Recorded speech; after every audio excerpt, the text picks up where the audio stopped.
Bonsoir, bonsoir, bonjour, c'est Congo News 24.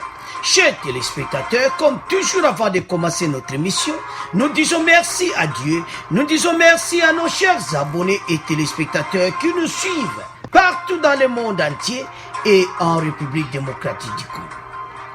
Soyez les bienvenus dans cette émission, chers téléspectateurs. Comme le titre le dit, point Esaïa Kosaka Nangote, chers téléspectateurs, à la une, le directeur financier de la SCTP, Jean Diboula, attendu ce lundi au parquet général de Matete. Et ça somme dont Yekutu à Baokangai. Parce que détournement n'a mbongo ya salaire. Et ça y a kouinda, toko développement en émission la biso. Deuxième point, chers téléspectateurs.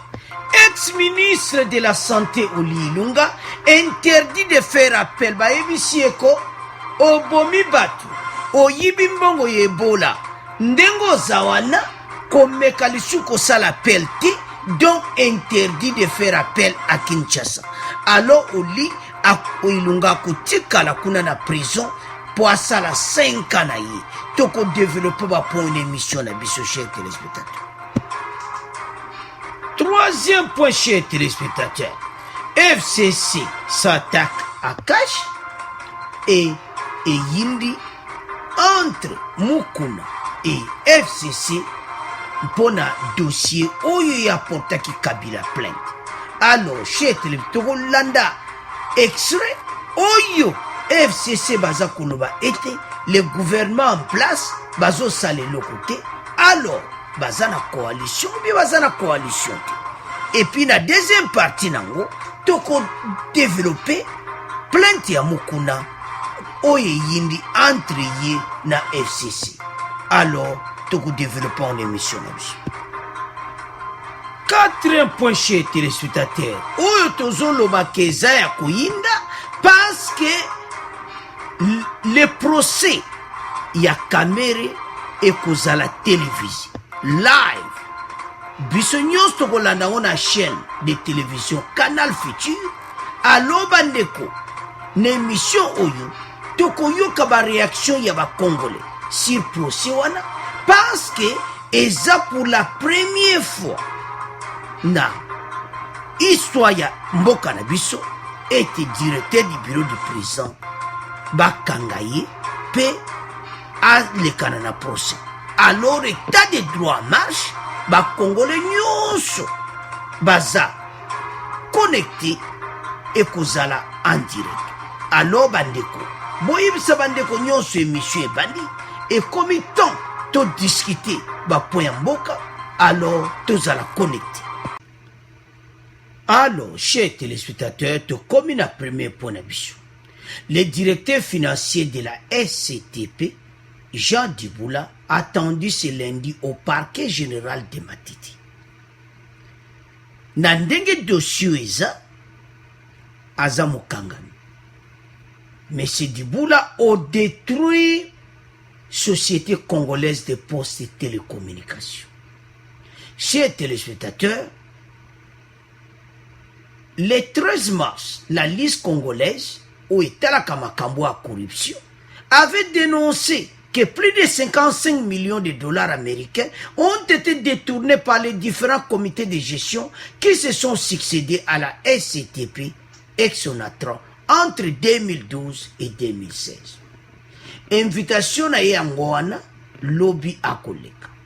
Alors, Tolinto expliqué. Eza mawa comment mboka na biso bato nyonso o batambolaki na la kabili bazana do tobenga oni virus ya koyiba eza mawa akomaki me komakisa batarif ya service à télécommunication. Le mémorandum dénonçait aussi la minoration des tarifs des services de télécommunications, la mise à l'écart des cadres de la SCPT et les remplacements avec des consultants extérieurs, la désarticulation des ressources humaines. akomaki ko akomotia donc aremplace pena bacadre atie pena baconsultant oyo bazowuta libanda donc oyo boyokaka bamarché de gré à gré donc baconsultant ntan bazoya kosala mosala donc bambongo wana ye azofuta bango donc prétendaki azofuta bango azopartage yango na bango mayuya donc baconsultant extérieur bazoya kotravaille kuna. Vous savez que la RDC télécommunication comme Makas, institut de communication numérique, makambo belé, et je senga vraiment en ligne makambo belé. Alors, directeur financier, azo salaba kop na ina kati ya SCTP. Les nombreux retards de raccordement ou de connexion de la clientèle à la fibre optique posent de sérieux problèmes auxquels s'ajoute l'incapacité de la SCTP de lancer d'autres produits dans un monde de compétitivité où seule la qualité s'impose et la signature des contrats léonides. Donc, eza mawa. Ba clientèle mosu ba komi ko réclamer. Poste ya boy. Et puis département mo est important. Où ils ont la télécommunication en boka na biso. Et comment na bama yuya ya boui. Donc, comment ne utiliser na batuna il doit marché propre. Parce que ba consultant na bazo ou talibana bazako ya zo donc bazo coopérer bambongo ils ont kende et puis bambongo wana batuana baza batuna ye entre temps. Ce qui est grave. Donc, bas salarié, donc ba travailler bazo jombo salaire na bangote. Ça fait mal. Et ça m'a waché téléspectateurs. Un autre exemple de mes gestions. Ndengo zomona goyo kaka mal gestion ya compagnie et celui de détournement à d'autres fins de 14 millions de francs de retenue des salaires pour des emprunts auprès de la Poste Finance, tout comme la détérioration de la qualité des services postaux. 14 millions de francs va retenir le salaire à Bendiaou pour des emprunts. Donc, makambo azosa na kata poste azako donc a commission ngo toyeba te soko ezani. Ba courrier ezoke na retard de 14 semaines. Je m'excuse, de 14 jours. Oh, il fallait courrier na batwa zongo na 3 jours. 14 jours batwa zongo ba courrier na ba. Donc, makambo komeka mobulu bato amono memorandum ba dénoncer nyonso na kata memorandum ba lobi tala directeur financier tala makambo azosa azakutu kozwa bato bazoya libanda aloki biso ba cadre tokosa musala tozawa tozosala musala me bato musupe baza koya me tozomona musala bato na bazoya kosala awa te bato bazoya ka kobenda bambongo ya SCTP donc elatiki bazokabola ngona ye ende bomoni wana na suka. Pour terminer, les syndicalistes ont aussi dénoncé l'impayement des salaires. Bobi que déjà zo jabala na bango aza ko utiliser yango. Ah, oh mutema bandingi nini. Pour les syndicalistes ont aussi dénoncé, je m'excuse, l'impayement des salaires des agents et des cadres, le détournement de retenue de la Caisse nationale de sécurité et des cotisations syndicales, ainsi que celles destinées à la construction de logements sociaux, pour ne citer que ces quelques cas flagrants. Bataboui. batie yo wana na compagnie ya boye oyo eza très important ozobenda no bala. Alors, une invitation signée le 7 mai 2020 par l'officier du ministère public près de cette juridiction, M. Diboula devra munir de sa carte d'identité à l'effet d'y attendre au sujet des faits dont lui sera donné connaissance. Donc, ndenga zawana, invitation à Dukande Kamera Zwaki. Nandimite ka ozonga. Ndenga zamba zo meleka mbala mo makala. Parce que donc peuple pena souffrir. Ba salaire ba commence salon ba faire na ye. A dû ba salaire ba tout. Donc désordre total na kati ya ECTP. Alors chez téléspectateurs, to tika ngona bino comment a été batoyo bazo détruire kana RDC ba mbongo ou ba salaire ba tout. Batu bazo futa bango te. Ya koma na batu ne ba uta kalibanda baza kuya ba consultant extérieur kuya kubenda bala na ECTP. Alors que batu bakosa musala na baza. Tout ceci nini bambongo ken. À vous de commenter ndenga zawana tondimite ka kozongo. To comme le canal des impôts. Alors, chers téléspectateurs, Oli Lunga, ex-ministre de la Santé, interdit de faire appel. Pourquoi? Boyebi Kanae, condamné pour détournement de fonds dans l'épidémie d'Ebola, a été empêché de se pourvoir en cassation. Et puis, pour la nini, parce que a bomi batu, bambon nyonso ya malade Ebola alekani nango. A yibaki $400,000. Donc, Ezamawa.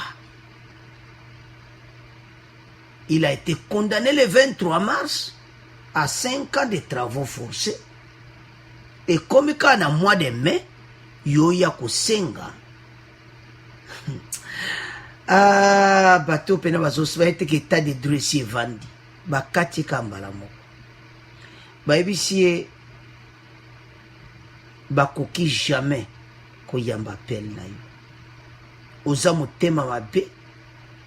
Oza motema moko don obomano batu. Bambongo nyoso yebolo zo yiba. Entre-temps, les gens continuaient à mourir. Batu boni bakoufi. Le lundi, un de ses avocats s'est vu notifier le refus de la réception de la requête de pourvoi en cassation. Bapoui.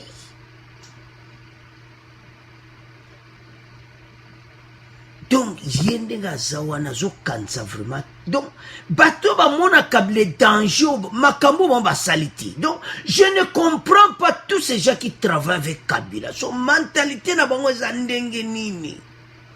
Est-ce que se comprendre culpabilité vraiment zati? Il y a bateau, il y a bomine Ebola. On détourné plus de $400,000. Ozaki atana mawati. Et puis l'air batu baza kokufa, batu baza kokufa. Kaka l'air balongoli a démissionné. Batie fatia moni non, makamu Ebola oyo toke na ubondeni. Bazui docteur Muyembe na batu mso ano sala Ebola. Eki. Mais l'air azalaki batu baza kokufa.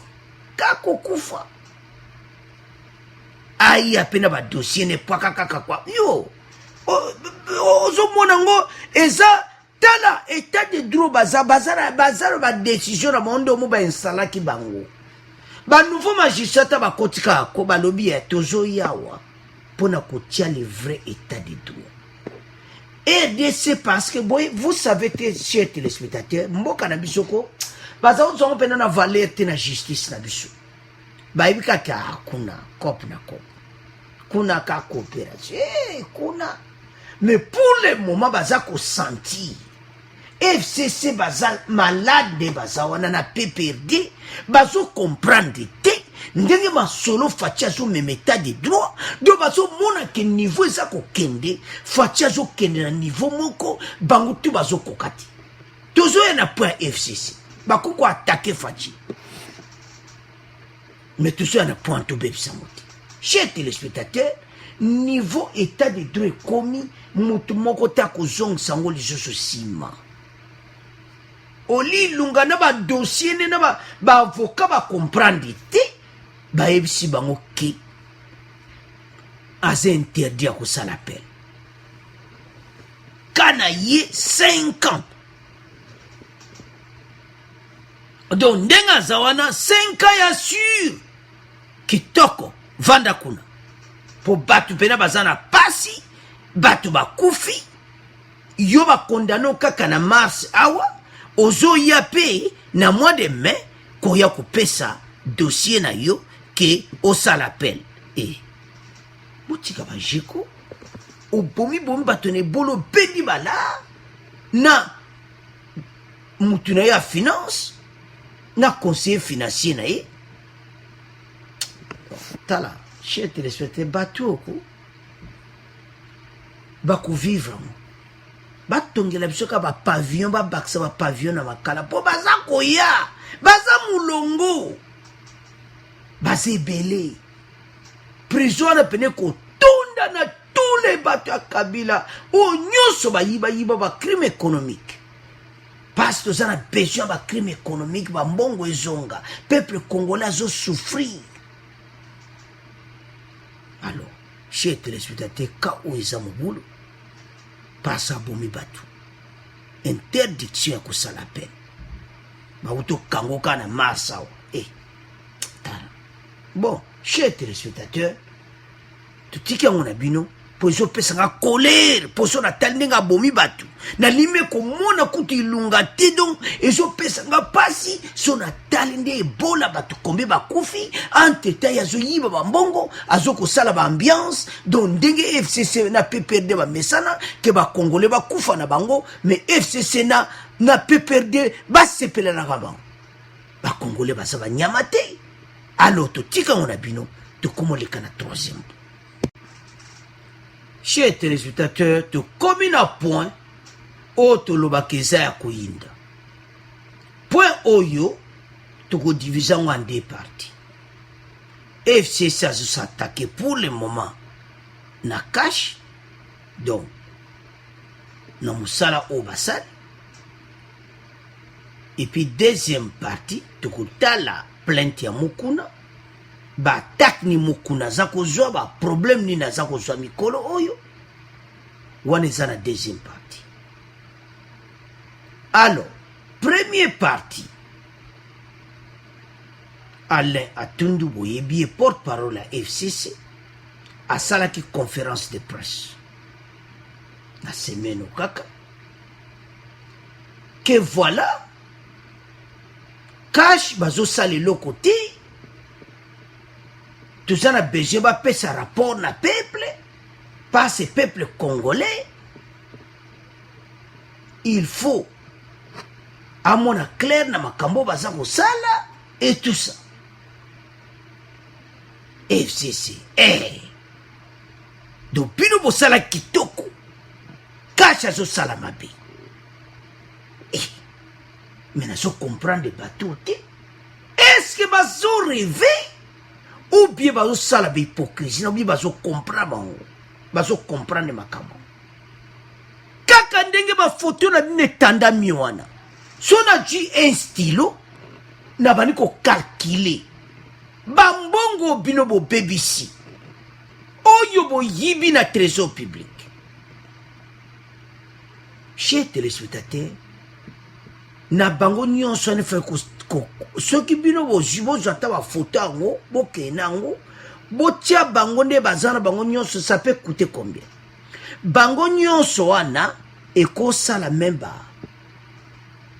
ba 80 à 70 milliards ba milliards de dollars bakenda nango ndenge baza wana me bakbara kokanga bango moko Kimbuta, dossier n'est a toujours à 60 millions. Et Keïte, Batouana Nyon, ils ont détruit la RDC. Badjoba graba pale na Gombe.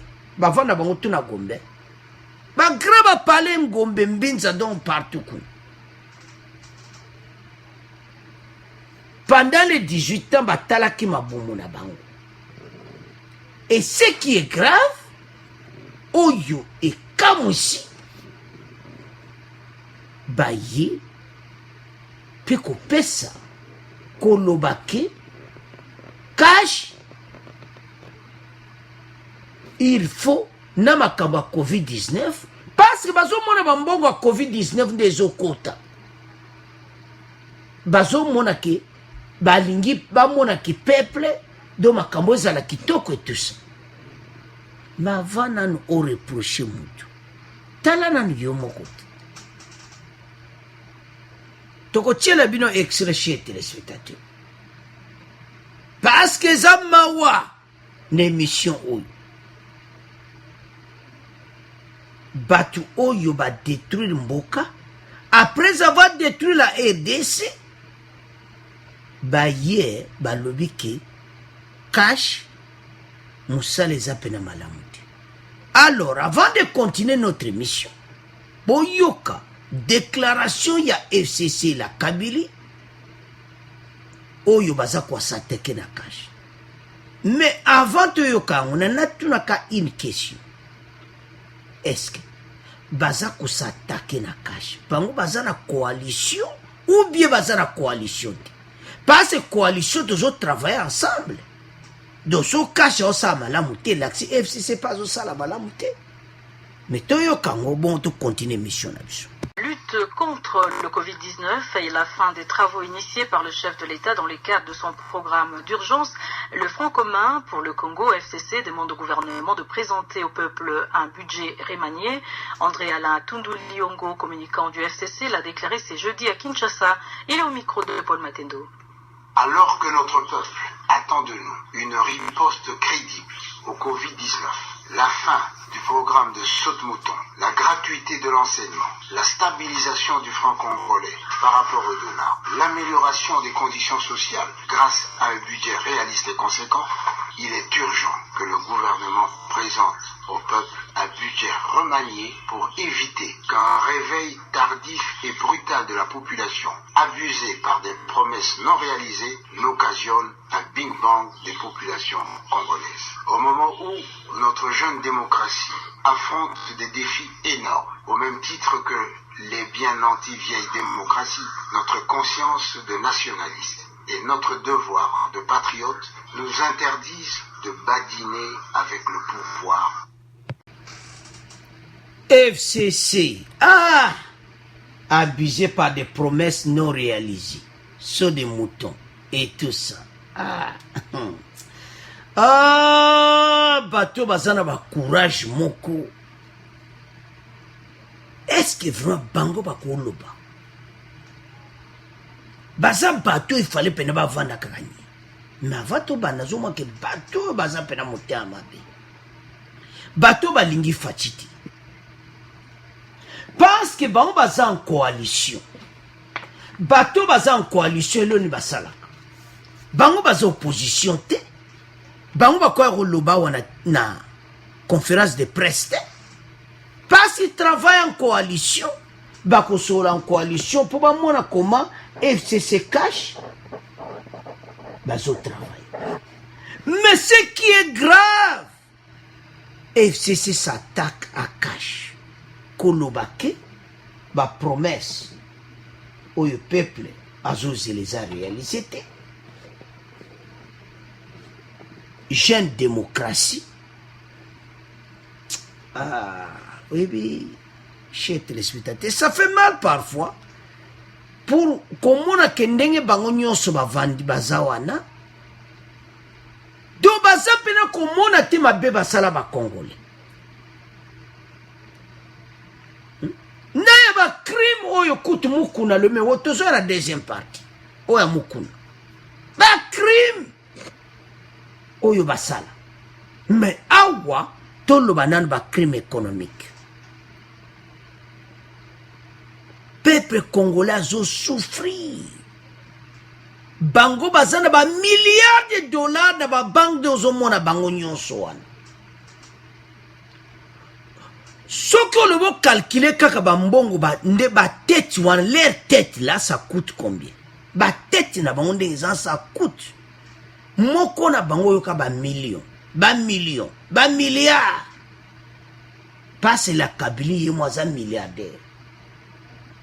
Alors, si vous comptez qu'à la tête, na ba mbongo wana sikoui. Mais ça na courage à l'air tout de suite pour prononcer ba discours au bolandi wana pour dire que abusé y a ba promesse au yozo salamati.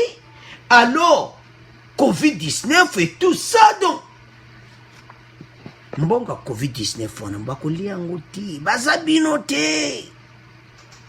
Fâcheuse travailler dans la lumière. Bonjour mon athée. Qu'est-ce de solidarité? Aluka écoute église bazoyango, église baboy ba comment que na moi ko bango zango mais ba pesango na. Donc zo mona ke ba pesa na ba ministre te mais ba pesa na batu ba gérer mbongo. Pourquoi? Parce que mbongo a peuple. Il y a Covid-19. Mbongo wane ekoko bota banzera musuke koma pena social na RDC. Bambongo wana Covid-19, je vous pose une question. Bon répondre kaka.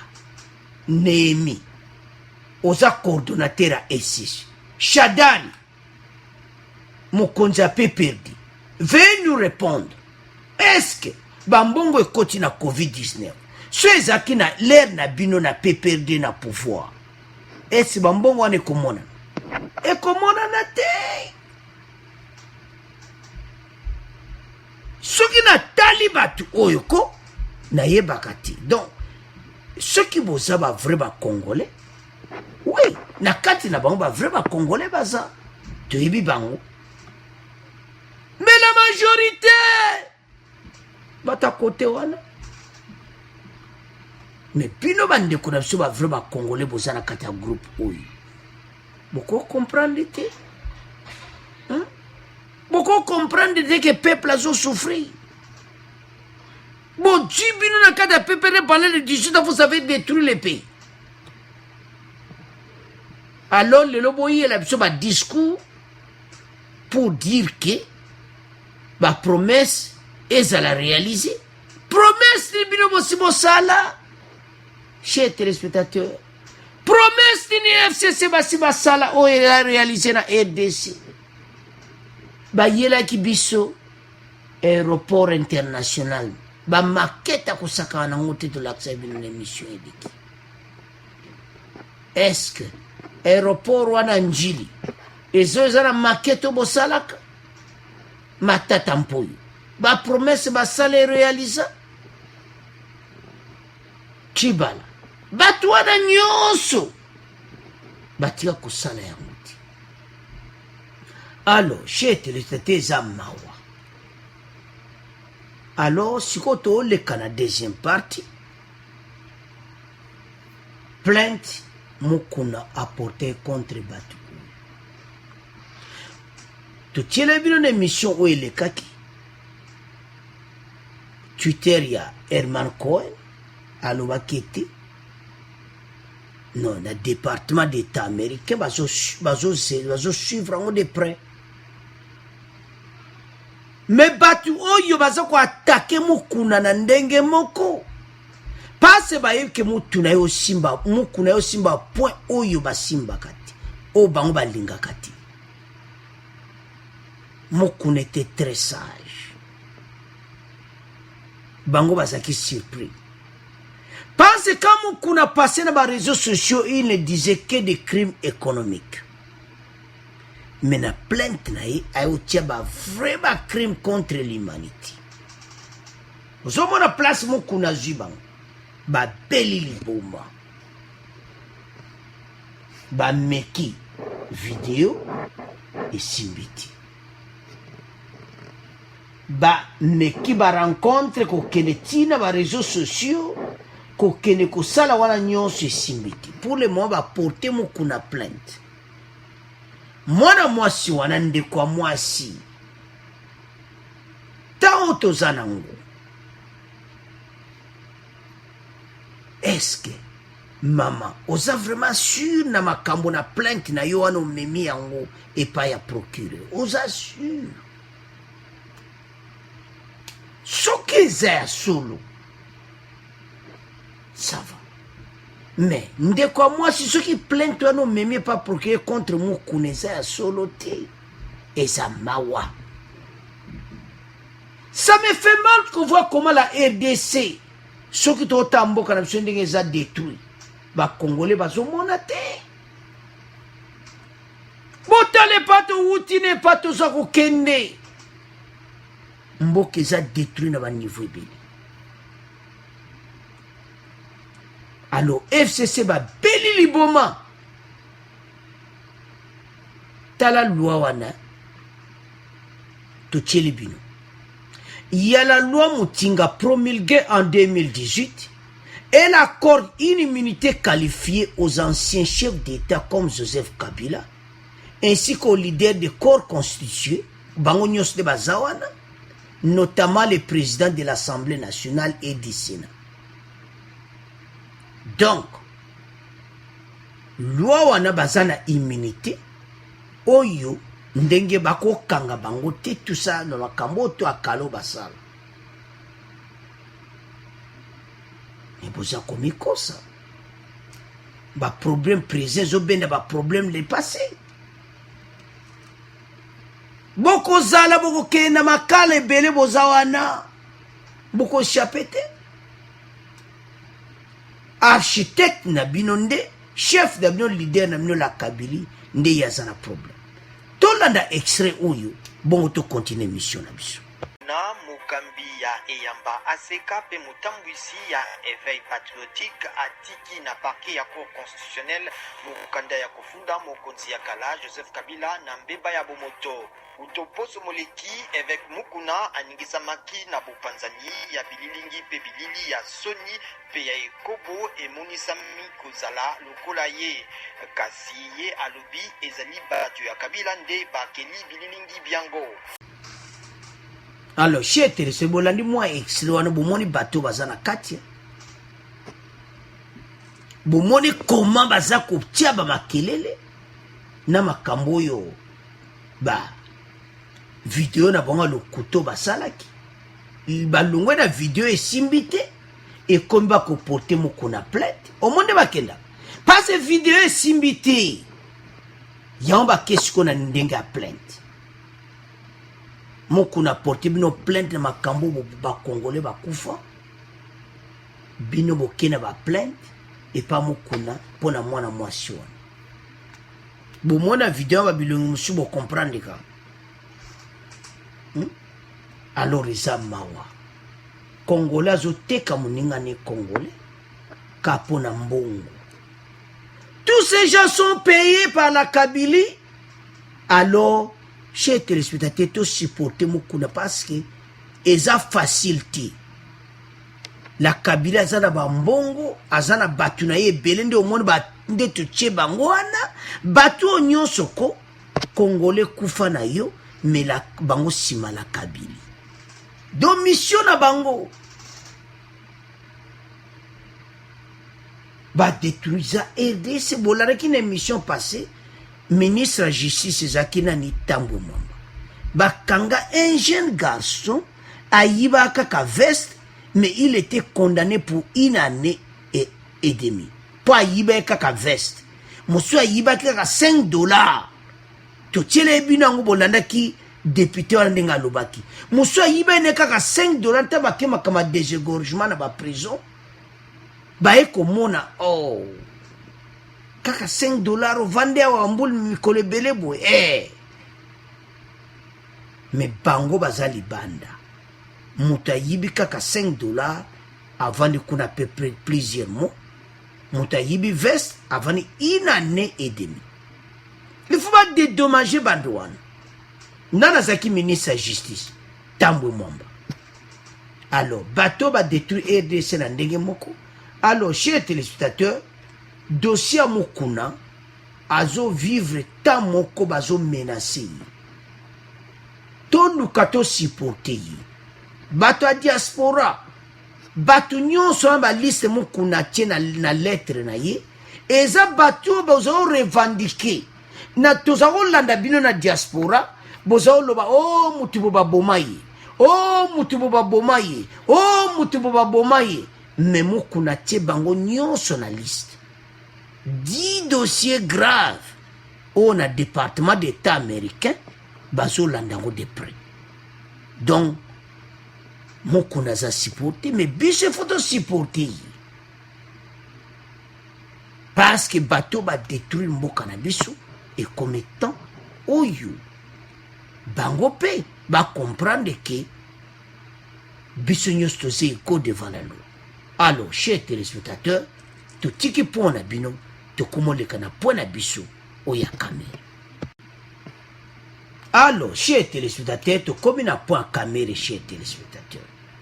Point oyo eza somo eza na ba boko yoka ba réaction sur procès na ye. Procès kozala télévisé. Donc, ba accordé chaîne de télévision Canal Futur est à l'accent en direct. J'en suis sûr que on a YouTube en direct Tolanda. Donc, et ça procès moko ça a marqué quelque chose dans la justice na biso.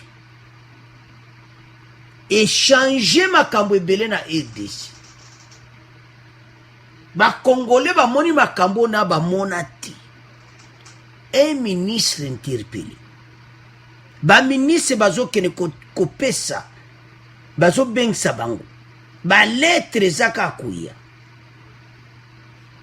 Alors, chers téléspectateurs, to combien de temps où il y a vraiment que Congolais faut conscience zonga. Changement de mentalité de comprendre que les états de droit et ça coûte acharnement politique. Bande ko bozolanda na Kivu et ça acharnement politique c'est l'état de droit.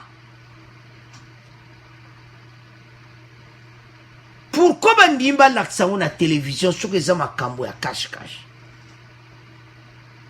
Et puis INC avait demandé ça en direct.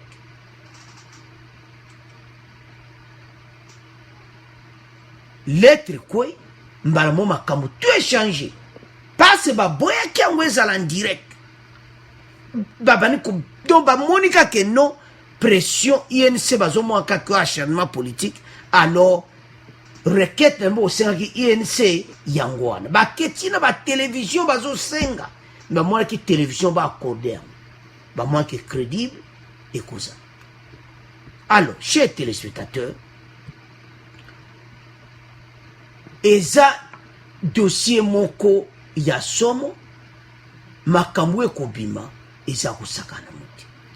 Le tribunal de grande instance de Kinshasa Gombe autorise Canal Futur découvrir le procès de Kamere, propriétaire de cette chaîne de télévision et directeur du cabinet dit Félix Tshisekedi, qui va s'ouvrir lundi le 11. Donc propriétaire à chaîne one donc à Zapenda qui très content était un procès à directeur du bureau du président Kamere et Zala ouvert. Et puis quand on a point oyo na réseaux sociaux ba lexi ba lettre que voilà Fachi a révoqué Kamere. Pourquoi? A révoqué sur quoi? Parce que Kamere ndenga zana yebine bien ka okene prison, ce qui le là ba condamné ba ko remplacer directeur mususu. Mais ba lettre tambol na ba réseaux sociaux, ambo keba na ba réseaux sociaux. Biso avant to tia lettre to vérifier.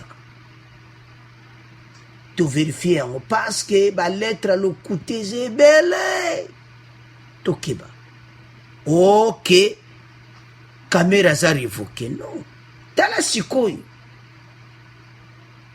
propriétaire à chaîne oyo de télévision andimi ke nini ya kameri eleka na télévision na bango bamoni ete bamédia eza mwa mobulu meme baponi bango basala yango.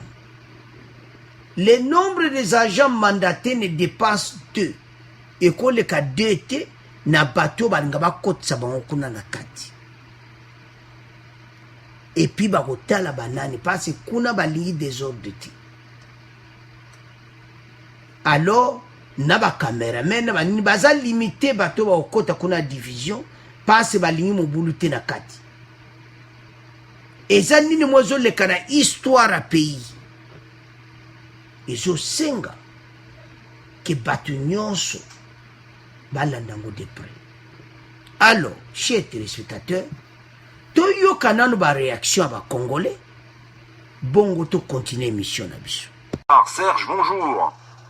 Bonjour Juan. Vous êtes à Kinshasa, Serge? Exactement. Vous nous disiez au Standard, nous avons le droit de savoir comment notre argent, l'argent public, est dépensé.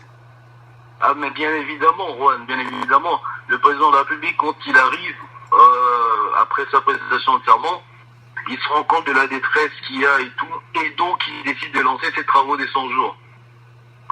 Il y avait un certain enthousiasme lorsqu'on a lancé ces travaux des 100 jours. Et maintenant, 1 an après, on se rend compte que les résultats visibles sur le terrain ne sont pas les mêmes que le montant qu'on a entendu décaisser. Donc c'est normal qu'en tant que peuple, on puisse savoir où est parti notre argent et à quoi ça a servi exactement. Moi, je pense que c'est une préoccupation normale d'un citoyen conscient que l'argent public lui appartient en fait. Oui. Alors pour vous, il n'y a pas manipulation de la justice. Jean Mboujimaï sur WhatsApp nous dit c'est une chasse aux sorcières. L'objectif est d'empêcher Vital Kamerhe de briguer la magistrature suprême en 2023. Non, moi je pense que c'est un raccourci très très facile. Sinon, tout le monde s'élancerait dans la politique pour éviter facilement la justice. Si la politique devient le chemin par lequel on arrive et on peut plus faire face à la justice, parce qu'on a peur qu'on accuse de procès politique ou de règlement de compte politique, alors finalement tout le monde s'élance en politique. Moi je pense pas que ce soit un règlement de compte. Vous restez en ligne, Serge? Bonjour Juan Gomez, bonjour aussi à toute l'équipe d'appel sur l'actualité. Comment analysez-vous cette affaire? Et voilà Juan Gomez, moi je pense que nous sommes en train de vivre un tournant très important en République démocratique du Congo. C'est de voir la justice congolaise mener des enquêtes ou inquiéter les dirigeants, les autorités, mais surtout des personnes qui ont détourné les deniers publics. Donc moi je me dis que c'est une bonne chose. Avant c'était le directeur du cabinet du chef de l'État. Maintenant voilà un ministre et un membre du gouvernement en la personne de John Tumba qui fait maintenant objet d'une enquête d'un dossier judiciaire qui a été ouvert au niveau du parquet général près de la cour de cassation. Oui, David, vous n'avez pas l'impression malgré tout qu'il y a des arrière-pensées politiques? Je ne pense pas, Juan Gomez, à mon avis, il s'agit d'une coïncidence qui a fait que d'abord il y a eu les directeurs de l'État qui est de l'UNC, mais maintenant nous avons un ministre qui est également de l'UNC. Oui. C'est vrai qu'ils sont tous de l'UNC. Mais du coup, ça fait... voilà, du coup, excusez-moi, vous dites c'est une coïncidence, étrange coïncidence, ne sont poursuivis que des membres de l'UNC, le parti de Vital Kamerhe. Mais attendez, Juan Gomez, vous allez vous souvenir qu'il y a déjà des responsables qui ont été qui ont comparu. Qui ont été entendus, pas comparus. Il n'y a pas eu de procès. Enfin, concernant l'affaire si on parle bien de l'affaire dite des 100 jours. Hein. Ah oui, les enquêtes sur ces affaires de 100 jours. Oui. Il y a également d'autres personnalités qui sont citées. Je pense que cette démarche va se poursuivre, mais qu'elle ne va pas s'arrêter seulement aux responsables de l'UNC. Donc pour moi, il ne s'agit pas d'un acharnement contre ces partis qui est l'UNC. D'ailleurs, pour moi, il n'y a pas de raison. Pourquoi? Parce que 2023, c'est encore loin. Je ne pense pas que les partis du président de la République, Félix Tshisekedi, va chercher maintenant à mettre le bâton dans les roues à Vital Kamerhe. Merci David. Alors, chers téléspectateurs, nous avons suivi. Tolandi biso nyonso keza nango acharnement politique ti. Toyoki bandeko wana bazaki clair, mais journaliste azo tuna baza ko insister keza pona makambo ya kora Nairobi te balobi non, ce n'est pas ça. Eza makambo esalama te na histoire ya pays. Yango bandimba laksango na ndiye na télévision po ba congolais pene ba mona ke oui mboka échanger, mboka pende échanger. Kamerhe ayibaki so bo mona lelo bato belo bakangi mutu na Équateur, détournement de fonds il y a 100 jours, détournement sur ces années Kamerhe. Et pourquoi on a fait bato INC mais caméra pona ki bato INC basala misala pour bayiba bango na bango eza makamba obomba mate ya bozo ma ke bato INC ne to bakanga miebele eza makamba ko bata mate bato INC bakanga mi ba okanga miebele parce que Kamerhe asala ki click neka bato INC ba cop na yi. Bozoma na bata IDPS te ya kopera ki mingi na bata INC ti même na Kasai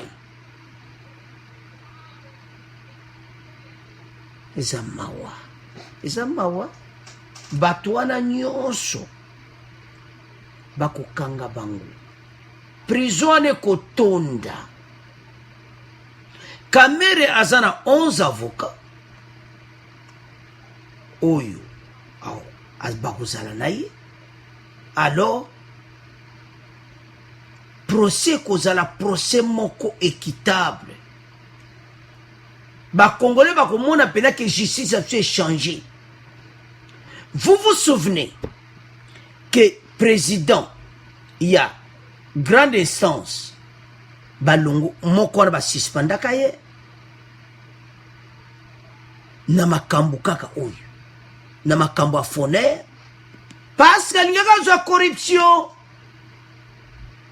Allez suspendi bajugement mosusu suspendi.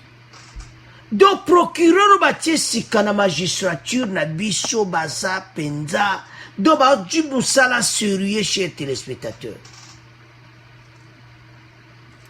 nde tolandi bandeko wana eza clair que l'indépendance de la justice est ça mosala. Bande kwa INC bolingo bosala journée morte botala nini na télévision bokende ba misala bolanda ngo na lere kobanda bolanda yango et puis confinement pezo salama bato ebele bakolanda ngo. Alors si un téléspectateur loba nini awa ke makambo oyo ya 100 jours so mo akomo kanga bato ebele boye bato wana ntango Kamerhe azali koyiba bango bazali kokanisa ke Faci ayibi bamoneka ke makambo ngo ala Kabila ezongi nango. Vous vous souvenez que bato ebele na réseaux sociaux bazoloba kaka omoni tala kudunga kudu message aza kozwa somo tala présent na kudu kumisaka bazoyibaka bambongo biso kumisaka misala Faci aza kosala soko asali mabe tokoloba. Chers téléspectateurs, tokomi wapi bakongolais ebele bazali bakoma oloba lisusu te ebele bazomona esu te na baréseaux sociaux.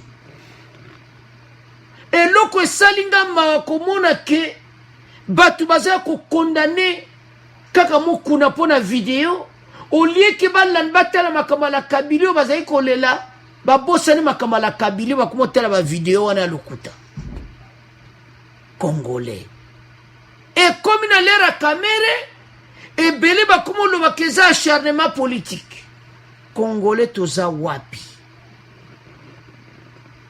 musala facha sali tozo mona te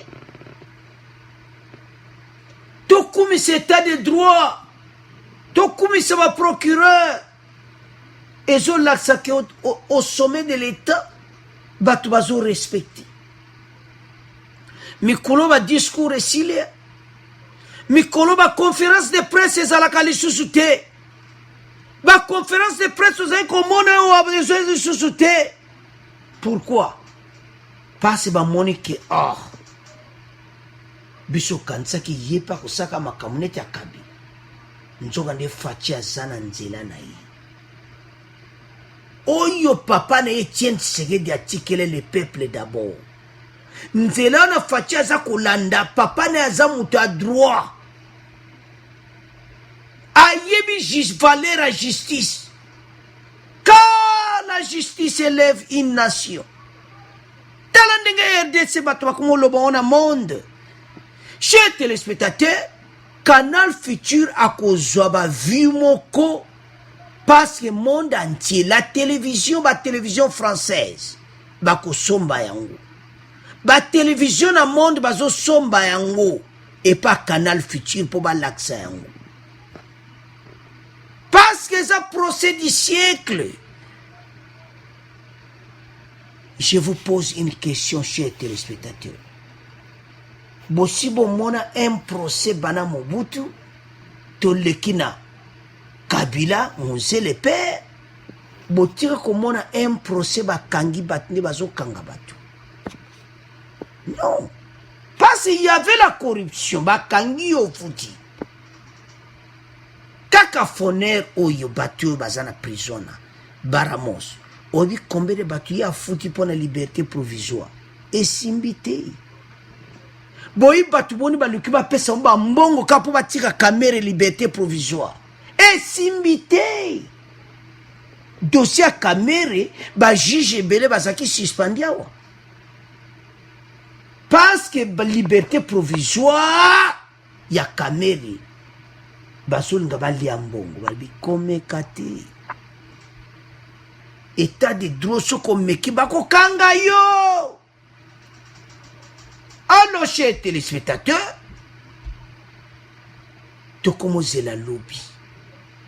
Le lundi, bisogno soto landa, bongo total et pas wapi acharnement. Nansi ebele bako kwe bakao. Ebele lobby ta bako tala tribunal wana bako mona ba dossier kobima. Ebele bako asu kolobate. Toti kama kelele toze la tribunal. INC. Botika makambo ya ville morte na Bukavu. Vous serez confondus. Tant beaucoup mona caméra est comparu devant la justice. Tant beaucoup mona oye koleka. Tant beaucoup mona ba question ba kotuna caméra. Ba prévu ba kolaksaye. Chez téléspectateurs et belé ba kokoya nasi. Ba te belé INC ba ko démissionner. Oh, je ne suis plus de l'INC. Je démissionne. Le but de ba démission belé ko salama parce que ça sumuta INCT passe à moni ba vérité na télévision. Et ça qui toko. Parce que bato nyonso bazako mona ki acharnement politique bako kanga monoko bako loba. Voilà. L'indépendance et la justice en République démocratique du Congo. Journaliste a eu toute une réaction en azar français. Bolandi. Mais ba Congolais ba zoyebisi ki makambo na ne salamate na mboka na biso. To mona yango te ba ministre bazala interpeller. Alors chers téléspectateurs, to comme na fin mission, to comme résumer mission na biso. Alors chers téléspectateurs, to comme na résumer mission na biso. Premier point to ba qui était directeur financier, il y a SCPT donc mes gestion donc à gérer pena mabe département munena ndingo wana wa télécommunication mboka na biso directeur financier à poto na poto basalaire impayé alekani na bambongo ebungi akosaka nango te, donc bazoloba à peu près 55 millions ebungi. Deuxième point, Oli Ilunga bapekisi ye était interdit de faire appel. Alors chez téléspectateurs abomaki bato ebele na ebola abenaki plus de 400 000 $. Troisième point, tolobaki ete FCC s'attaque à cash. Alors de l'autre côté, Mukuna a porté plainte contre Kabila. A teba point oyo biso zay ko lukalo, il faut supporter Mukuna parce qu'il a vraiment menacé par la Kabila. Et puis point asuka eza oyo kamere et kozala télévisé et belé ba ko piquer ba crise et kozala mobulu et kozala koyinda. Alors chers téléspectateurs, comme il a fait émission na biso, merci pour nos commentaires na bino, merci. Boye debiso pour te même émission à kitoko. Alors chers téléspectateurs, tout tika mon abino, bon abonné massivement. Au revoir, à la prochaine.